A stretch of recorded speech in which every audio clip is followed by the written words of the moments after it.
Hello and welcome to the CRM Zen Show, where we talk about all things Zoho. This is episode 129, Arattai, Ratatouille, recorded on Friday, January 15th, 2021 from Zanata Consulting. I'm Brett Martin. And I'm Tyler Colt, and let's get right on into the show.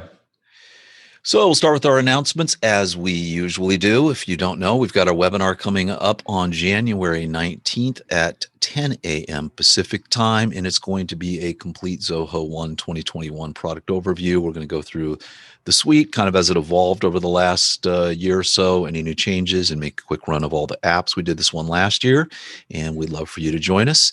And then if you want to head over to crmzen.com, and up at the top, click on the events menu, and it'll take you to all of the events that are happening in the world of Zoho, not just ours, but pretty much anyone else who's got a Zoho event. We try to gather them all up and put them there. It's a little light this month. There's not a lot going on, but we keep them there. So as time goes on, more and more will appear there. Also, I guess we should say before we jump into the news, we're going to be doing one with Zoho as well. I think was it first Tuesday in February? First Tuesday of February is the plan.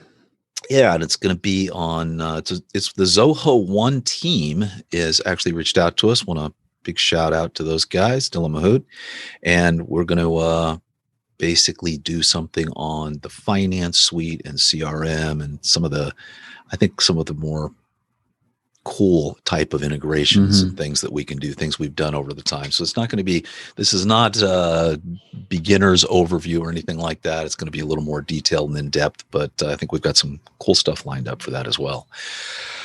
All righty. So let's get right into the news. As you can tell from the show title, Zoho, well, you can't tell from the show title, but Zoho launched an app called Arattai or Arattai. We're not sure, right? Pronunciation online says Arattai. Arattai. Okay. Arattai Ratatouille. It's basically, it stands for chit chat in, is it Tamil? Is that the language? And it basically, so you basically have got chat stew going on here because they are jumping into this in a really, really big way. They're going up against Signal. They're going up against WhatsApp. With all that's been going on with privacy, and we all know how Zoho is completely focused on privacy. This was supposed to be kind of a stealthy kind of thing, and it just blew up on them.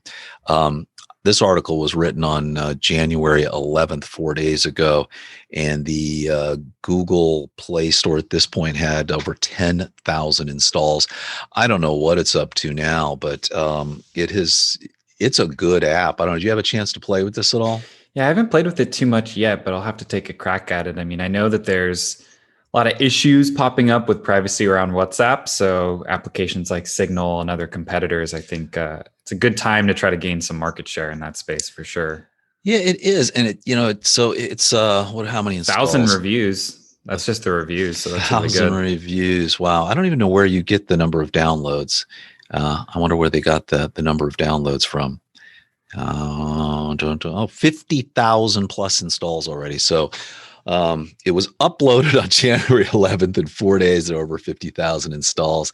The interesting part, I mean, is I've read about this, and there are a bunch of articles, almost all of them are over with the Indian press writing about this. It can handle 1,000 people in a single chat group. Now, I don't think it's going to go video with 1,000 people. I don't know. Everybody would just be a pixel on your phone. But, it's basically like WhatsApp. It's really nice. You can make phone calls. You can chat, do video calls. There might be something here, though. I just think because of the fact that they are so focused on privacy over at Zoho. I mean, that's kind of what everybody's after, right? Yeah, and especially with some of the issues with WhatsApp that are causing people to leave it. It's a pretty good time to launch a product like this. And I know that Zoho has been pushing to kind of launch more consumer-focused products, right? When they did Zoho Classes a little while back, it wasn't for running your business. It was just a consumer application. So I think this one could be a real winner for them to, get their name out a little where, a lot of people know who Zoho is if you are in the business space, but if you're just a person, that doesn't interact with business software a lot, they don't have the presence that, Google or Microsoft does. So I think it could be an interesting way for them to grow their reach a little bit to people that aren't in the know. Yeah, with everything that's been going on lately with social media and things getting shut down and, Parler getting taken offline, those are social. But I mean, if you can support 1,000 people in a chat group, I guess you could have your own little, I guess no matter what your beliefs were, you could start a chat group and at least have plenty of people to talk with. So also, Zoho added some customization to the product details section of the inventory module. Kind of actually product details section of the CRM, and it's in your quotes. In your quotes. Yeah. So kind of nice. I don't know. I don't know we've had anybody ask for this, but I can't see that it's a bad thing at all. No, I honestly, I think this is pretty nice. I mean, oftentimes what we do is a client wants to send a quote from the CRM, but using the quotes module is just not custom enough, right? Maybe they have a different type on a product. Maybe they want to add a description for each product. Maybe they want to bundle them up and say the product category that it's in and actually display that on the quote. And previously, you just couldn't affect the line items that would actually show up in a quote. It was just add the product, add a quantity, add a price, right? But now they're actually letting you kind of edit it almost like a subform, right? So you can increase it up to, basically up to 10 fields for each row. And then this does allow you to then convert to the invoice with that info and kind of move the process forward. So I can definitely see some use cases for it. I mean, oftentimes if people are really doing estimates and invoicing, they'll pull things over to books. But if you just need a basic quote document that you send out via PDF, I think this is a really nice option. Okay, now is this tied into the finance suite, or is this looks like it's the standard quotes module? Yeah, this is like your CRM quotes. Right. So as soon as you convert to the finance suite, you're really not going to have this, right? I mean, you can't do this. I don't think you can do this level of cost. That's really one of the interesting things is that what I do like about quotes inside the CRM is it's really nothing more than an HTML document. Yeah. And man, you can go in and do some crazy things with that you can't do over on the book side of things. But this is, but we do have a lot of clients that just use quotes. So I think you're right. This will be a nice little change. All right. And then we've got 2 announcements in a row, which we've talked about, but they finally went live this week. Zoho Vault is now public with their new interface. Boy, I guess we've had this for so long and it's been in beta. I just already assumed that it was already there. Yep. But it is nice. It's a total, complete new overhaul of Zoho Vault. And basically, it's going to be the default interface from March 1st going forward. And on July 1st, the old one will no longer exist. But there's no reason you wouldn't want to switch to this. It's just a super nice interface. It's similar to the update from the mail admin suite where Zoho Vault's always been functional, but now it's going to be a little nicer to look at. And I do also like, if you scroll down on this, for those who are watching on YouTube, they've updated some of the terms they use, which I think are much, much better. So they used to call your master password, right, that you would use to log into Vault, your passphrase, and then any of the passwords that are stored for your other logins, they'd call secrets, and your secrets would be organized into chambers, right? Where now they've just called them the logical terms, which is master password to log into Vault. Then you have your passwords and you organize them in folders. Right. So I think that's going to be a lot easier. I remember the first time I popped it up, it was confusing just because I don't call things chambers very often when I'm talking about password management. I think it'll make it a lot more in line with the rest of the, password managers that you see out. Well, this was just a throwback to Harry Potter and the Chamber of Secrets. That's all this was. With proper passphrase, the name that shall not be spoken. That was it. And then the other one that was officially announced this week, Tyler, was Zoho Projects 7 is now live. And this, what can we say? Great, right? Yeah, it's a huge improvement for the UI. The big tweak with this, of course, the look and feel is different, but the main organizational change that they made is like having the left bar be your master navigator, similar to what you're going to see in like Asana or Todoist or any of those other applications. rather than it being more focused on going into one project and seeing all of your stuff for that one project. There's more of an emphasis on seeing your master task list split up by all those different projects, but in one place. So kind of just brings it up to date. I mean, projects, its UI was never bad. It wasn't like, the mail admin or the old Vault UI. It was good. It was modern. It looked fine. But I think this just makes it a lot more usable for, kind of the standard use of projects. Yeah, I mean, I have no insight into this, but it seems like they hired a UX guy, right? A user experience guy and some really new UI guys, because we're starting to see massive UI improvements start to roll out across all of the applications. And sometimes they're so subtle, they never even mention them at all, or it's weeks later and they'll kind of roll them up, but we'll talk about them. But if you just go back a year and you were to look at the application, you'd say, what am I looking at? Right. Because this is, it's nice what they're doing. And I think with the UI, I mean, thinking about the CRM, I hadn't actually opened up a Salesforce login in a long time. It's been a little while since we did one of those migrations. And I opened one up the other day and we were poking around in Salesforce Lightning and the original version of Salesforce. And it's not pretty.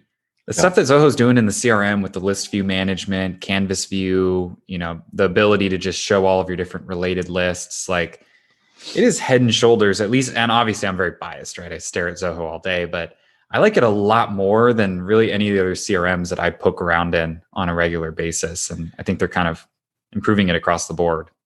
Oh yeah. And I think with the Canvas builder, it's going to change everything from a look and feel perspective. Nobody can complain about the look and feel after this, because apparently you pretty much can do anything. We started to play around with it in here internally a lot. We have a contest going internally. We'll see what, there's a lot you can do there.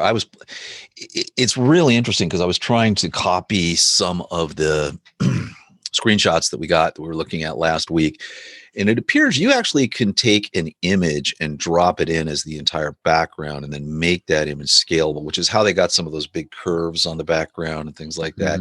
I mean, there's just so much you can do as you lay out your overall page. It's a tedious process to get it built out and done. But I think once you get it the way you want it, everybody's going to go, wow, what CRM are you using? So it's pretty slick. Also, this is really, really nice. Zoho has now added client users to WorkDrive. So you actually, rather than just sharing a document, you actually can add a client user.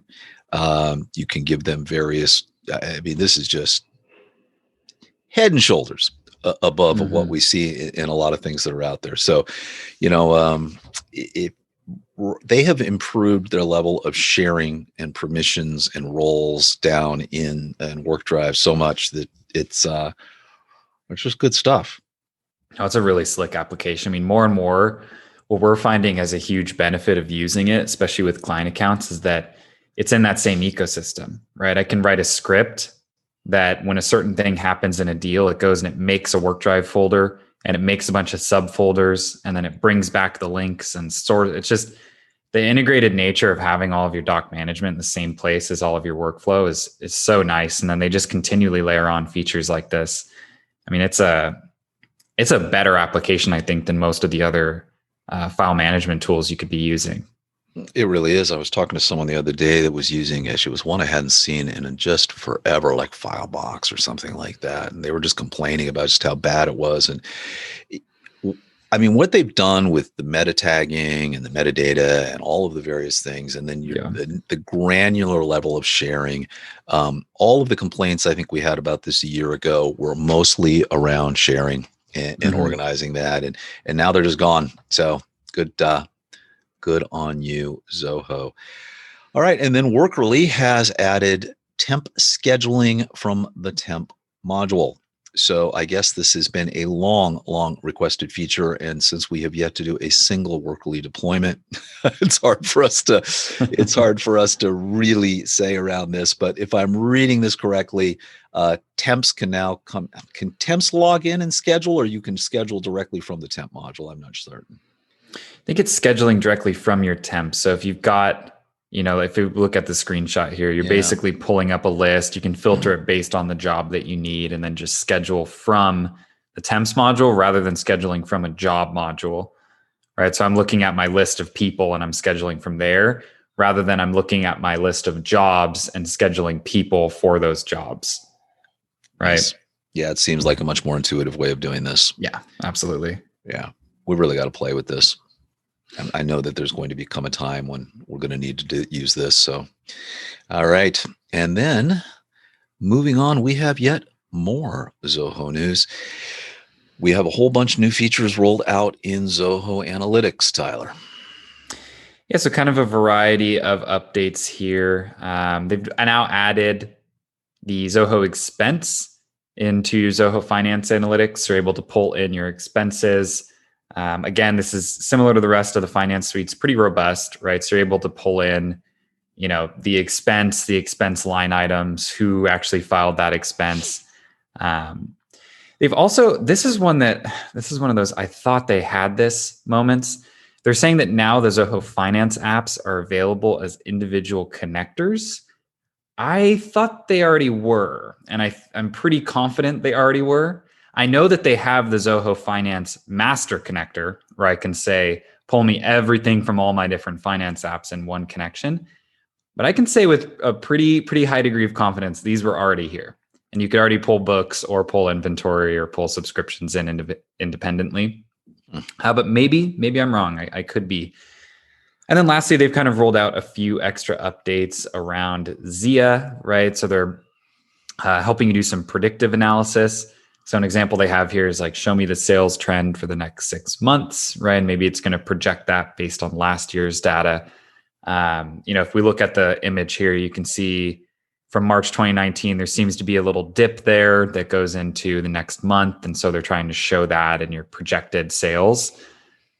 This has come a long way. I will say I played around with this a long time ago when they first put out forecasting, and it was pretty rough. But I played around with it recently for a client. We're kind of just monkeying around, and it did a much better job. So Zia is getting better and better in analytics, at least from 6 or 7 months ago when they first started putting out the forecasting.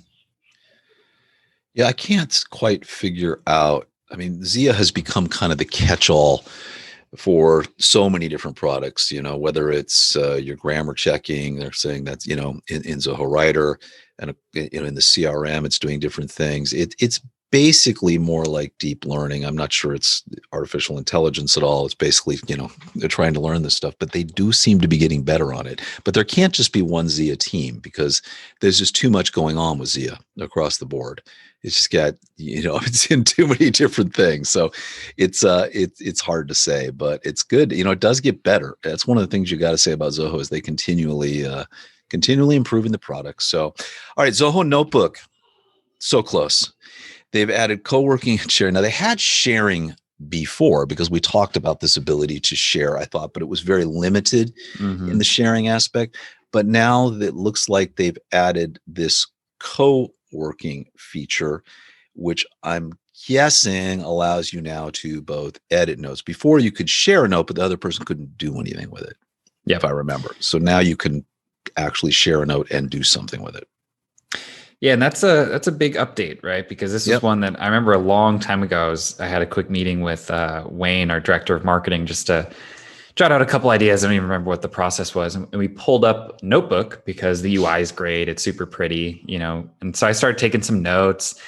I realized, okay, I'll share this over to him. He can edit it. And we bumped into that. It was about a year ago now. So they've gone through these updates, and now you're actually able to share them out. So that's kind of a need to have. Only one person can edit it at a time. And when the person's idle for 15 minutes, it'll unlock. So I don't know what the issue is here. We can, because in Writer, you can do that no problem. You can both be editing. In Writer, you can simultaneously be editing. The document's not locked. Look, Notebook's great. For us, I think, and I keep harping on this, but please, Notebook team, allow me just to attach a note to the CRM, to a contact in the CRM, to an account in the CRM. It would make it so much more useful across the board. But they're making a lot of improvements, and it is a good app. All right. And I think that brings us to the implementation of the week.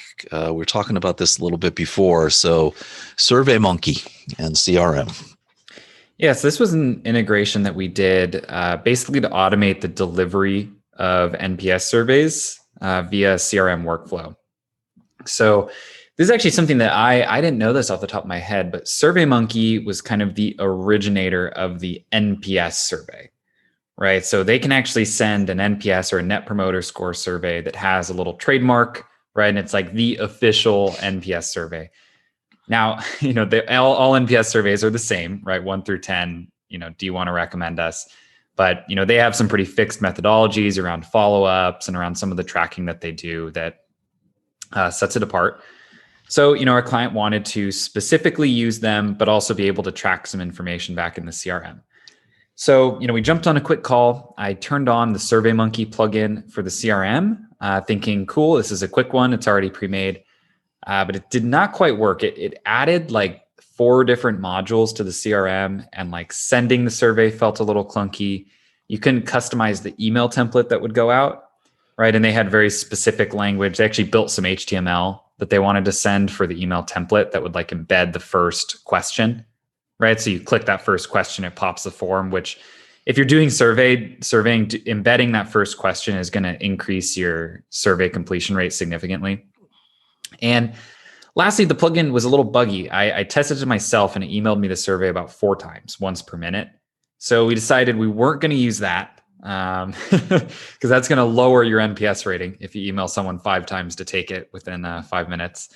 So we basically put together a quick little workflow where they could update a contact and say that the NPS status is sent, and then it would just trigger a webhook that would route through Zapier and go ahead and send out that survey, right? So Zapier just already had a pre-baked connection to SurveyMonkey, so we used that.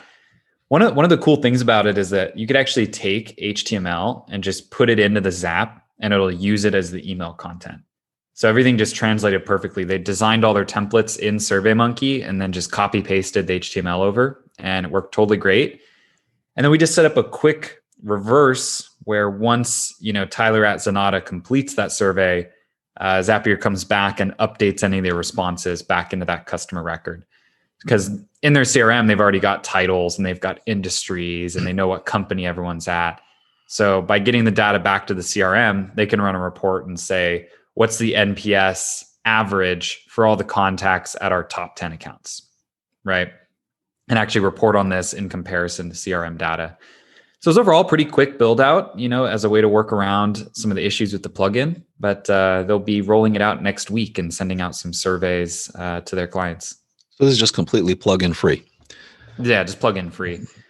That's nice. So just tick a box in the contact and it fires off the workflow. Yeah. And then once they complete it, it actually comes back and updates the NPS status to completed. So you can get a completion rating of sents versus completions as well. Nice. It's disappointing. I mean, sometimes the marketplace applications are absolutely stellar, and it's and sometimes it seems like they're kind of halfway there. But this one just seems like it was broken. Yeah, it just depends on the usage. I think all in all, I mean, Zoho Surveys is a great tool. So I think if you're on the CRM marketplace team, you're probably going to spend more time on things where there isn't as good of an analog. I'm sure they just don't see a ton of usage with this plugin, so they haven't really prioritized it. All right, let's go on to this week's read of the week. I haven't gone to HubSpot in a while, so I thought I would go back. And I love Allie Decker. She just writes some really, really good stuff. So she's got a brand new article. We checked. It wasn't one that's been republished from the past, like a month ago when we talked about it. How to run marketing team meetings that don't suck. The interesting part of this is that it applies to any meeting whatsoever. But there was one part of this, marketing meetings should be a healthy mix of state of the union content, educational content. Each week, have a couple of members briefly present about interesting projects they've been working on. This serves 2 purposes. It lets people know what the team members do all day, and it gets everybody to learn something new. I thought that was pretty interesting because that's kind of how we run our meetings, right? That's exactly our weekly meeting. That's funny. Yes. So it's beat you to it, Allie. There you go. But it's well done. I mean, this is a nice 9-minute article that goes through pretty much how to run an effective meeting. And there was, what was the guy's name? I'm trying to think. He wrote Death by Meeting. Just a great book. If you haven't read, I'm looking on my bookshelves to see if I have it over here or not. It appears it's not with me at my office here. Lencioni, I think is his name. Yep, Patrick Lencioni. There you go. Death by Meeting. Absolutely great book. If you never read any of his stuff, it's well worth taking a look at that. We probably should make that required reading here and start implementing some of that stuff as well. But man, oh man, meetings can be deadly. And so I thought this was a well done article, and I recommend you take a look at it. Anything jumped out at you here? Yeah, I mean, I think we'll speak to the benefits of it. For a long time, our weekly meetings were very unstructured, right? It was kind of just randomly talking about stuff. And part of our weekly meeting is still randomly talking about stuff and, just shooting hot air. But I think having some of that structure and key things that you're going to knock out on any type of regular meeting just makes it feel a little bit more productive. That not having too many meetings, that's the killer too. Yeah. All right. So we will now move on to over at Zenata. I don't know if you have noticed, but man, oh man, I'm so happy with the level of content. We really changed things around this year. Nice blog, 10 reasons to upgrade to Zoho 1. I think if you're listening to this podcast, you probably already know why to upgrade to Zoho 1, but this will kind of step you through every single thing, why Zoho 1 is so good, and why you should check it out. I also wrote an article myself, which I did last year as well, which is the Zenata 2020 year in review. So if you really want to know what's going on with us over here, take a look at that. And we went from 4 people at the beginning of last year to 11 now. I've got a pretty screenshot of all of us on our little virtual Christmas party. We're missing a couple of us there. And the CRM Zen Show just got bigger and bigger and bigger. By the way, our trophies are being completed this week, so we'll be sending those out to all the winners from last week. They look pretty similar to this. I think they're laid out a little better in this mock-up I did here, but we ended up finding the exact same trophies. That was a good thing. Awesome. Anyway, it just covers every single thing we did. If we look at the overall growth of the CRM Zen Show, the number of downloads on the episodes, what we did on YouTube this year, the number of views, everything that went up, what we're planning for next year. I don't think we're going to see everybody at Zoholics in Austin, Texas. I don't see that happen in April, but maybe if they push it to July or August, we can get together with everybody this year. I've had more phone calls, it seems, in the last couple months where like, hey, we met at Zoholics, it seems like 10 years ago kind of thing. So we've got that up there as well. And then Wayne was actually able to find one more resource guide, and this is all around Marketing Hub. And this is touch points and attribution reports. So pretty nice. So this is just a nice, quick little 10-page guide. If you are using Marketing Hub, then give it a try. I think we're going to have to revisit Marketing Hub. There appears to be that maybe it doesn't seem like it's going to go away, Tyler. For the longest time, I thought that Marketing Hub and Campaigns would merge. There's a raging debate going on as to why the two exists over in the community. I honestly don't know why the two exist. There's just such a hair's breadth difference between the two of them. I mean, but there are some things you can do in Marketing Hub that you can't do in Campaigns. I don't know if it's vice versa or not. Maybe Campaigns does something, but Campaigns has always been just much more stable. So, but they're making all of these changes to it, and the new version, the new completed version, was supposed to be out in Q3 of last year. Now we're hearing Q1, Q2 of this year, but it's not going away. So but hopefully they can fix those issues, and we will see what happens there. All right, what does that bring us to? The application of the week, of course. Zipping through the marketplace, looking at certain things, and I'm kind of trying to pull out the best. Lately, what I'm doing is I'm going in the marketplace, looking at a specific Zoho application and finding what seems to be the top rated best app inside inside the marketplace. And so I looked at Cliq this week, and Zoho projects for Cliq. Pretty nice application across the board. We actually do not have it installed. I want to talk to you. We might want to go ahead and do this, but played around with it on the demo site a little bit. It does some really nice things. And if you're a team that's living inside Cliq, it's worth giving it a try. The other interesting part about this, I'll let you jump in here, but it was developed by Cliq geeks. And I'm like, wow, what are Cliq geeks? Well, it turns out Cliq geeks, they're an exclusive developer community administered and owned by Zoho. So basically, these guys are just building out applications for Cliq, and it looks like they're building out a bunch of other applications as well. So I'm thinking. Oh, so they built the Scrum bot. Okay, gotcha. Yeah, I remember when that one originally came out. Yeah, so I think you've got an internal team over there at Chennai that's dedicated to doing nothing but writing some of these marketplace applications. I think they started off being the Cliq guys, but clearly they've gone on from there. So they did the Asana for Cliq and the rest. But I don't know. We've done a lot with projects in CRM and projects in our own personal creator application and all we're doing there. Maybe this is worth taking a look at. Yeah, I think so. I mean, there is a pre-built integration for Zoho projects.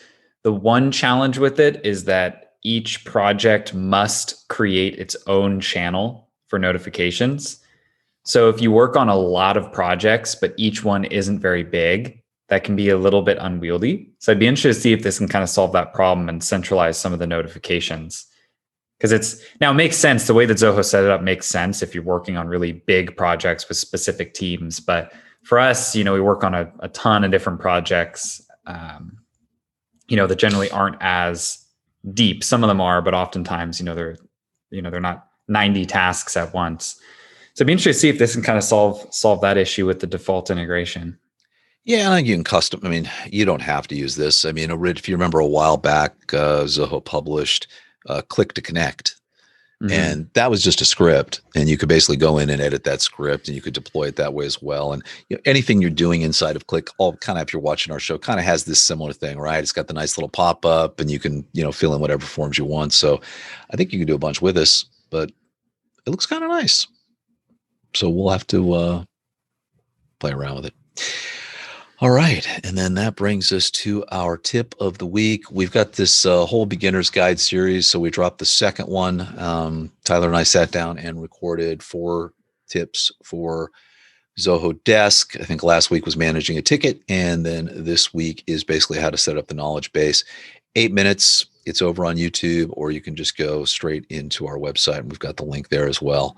But I thought, as I went through and I watched these, I know it took us 2 hours or hour and a half to make 4 of these. I think we're going to end up with 40 minutes content, but it was good. These are they're pretty tight. So if you're looking to set up a knowledge base, give that a look. All right, Tyler, that's going to be a wrap, buddy. As always, guys, if you've got any questions or comments, please head over to Zenata.com or CRM.com and drop us a line. And on the website is where you'll find complete episodes as well as show notes with links to the stories we discussed today.